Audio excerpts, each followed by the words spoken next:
So this issue of defunding the police, to many people who haven't been paying attention, sounds like a new idea. Of course, it's not a new idea, especially for folks like yourself who have been talking about this as part of the Black Lives Matter movement. There's such a debate about it. The Washington Post editorial board, has an extensive piece. New York Times has been publishing stories about it.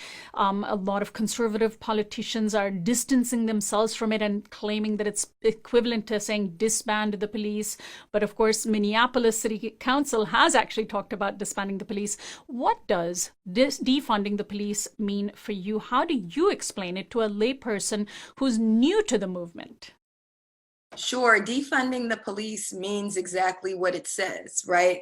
So in most major cities, police departments eat up about 50% of the general fund, meaning the tax base, right? The unrestricted funds.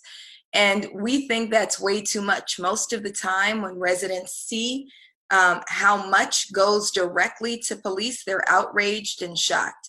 And so we think that it should be cut. And we actually have engaged in a participatory budgeting session. We've sent out surveys. And most people feel that traditional approaches to law enforcement should actually receive about 5%. That includes the police department, but it also includes prosecutor's office. It also includes things like traffic enforcement. So defunding the police is about remembering that what actually makes communities safe are resources and services. And so when budgeting is absolutely a zero-sum game. When you spend 50% of your city's general fund on police, and here in Los Angeles, it's even more.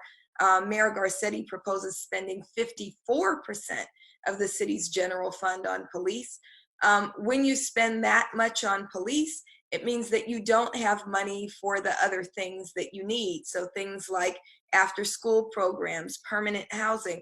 It's no coincidence that we're spending 54% of the city's general fund on police, and we're the houseless capital of the nation, right?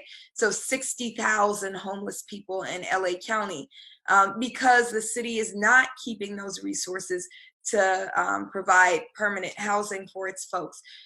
We don't have access to healthy food. We don't have access to quality after school programs. There are very few parks around because they're dedicating too much money to police. So defunding the police really means recognizing that public safety